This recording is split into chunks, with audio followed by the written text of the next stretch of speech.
محترم دوستانو ستړي مشئ زه غوټۍ یم هرکلی مو کوم چې د ډیجیټل چین پروګرام ګورئ.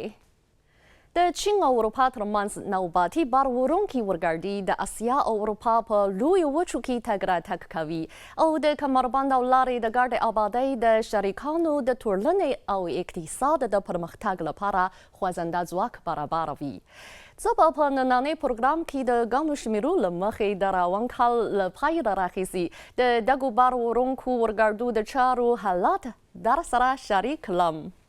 د چین د ملي اوسپنیزو لارو د دلایز محدود شرکت مسؤل رسنیو ته ویلي چې د 2024 کال له جنورۍ څخه تر جولای پورې د چین او اروپا ترمنځ 11,403 بار وړونکو اورګاډو تګ راتګ کړی او د 1,226,000 معیاري کنټینرونو په اندازې یې مالونه ریږدولي دي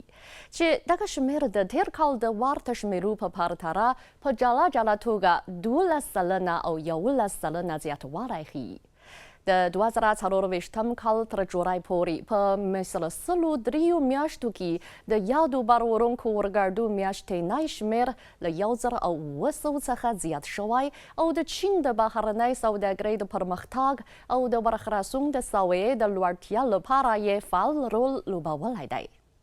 له تیرو څو کلونو راهیسې د اوسپنیزو لارو، بندرونو او ګمرکونو په برخو کې د مختلفو هیوادونو ترمنځ همکارۍ د نږدې کېدو په حال کې دي او په رڼا کې یې د چین او اروپا ترمنځ په نوبتي بار وړونکو اورګاډو کې د مالونو د ریږد رارېږد تشکیلات هم د بشپړېدو په حال کې دي. اړوندو ادارو د چین په دننه او بهر د ترانسپورټ د همغږۍ په بندرونو کې د مالونو د ترتیبولو د توان د لوړتیا او له ګمرکونو څخه د وتلو د بیړنۍ مرخیړۍ د بشپړتیا لپاره دوام لرونکي کوښښونه کړي دي. په ورته مهال د روان کال له جنورۍ څخه تر جولای پورې د چین او اروپا ترمنځ په 3 عمده ترانسپورټي کرښو کې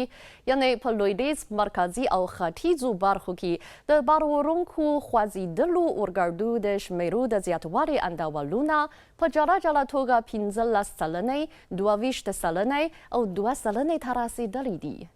د یادو کرښو د ترانسپورټي توانونو لوړتیا د دغو اورګاډو ترانسپورټي موثریت پیاوړی کړی دی.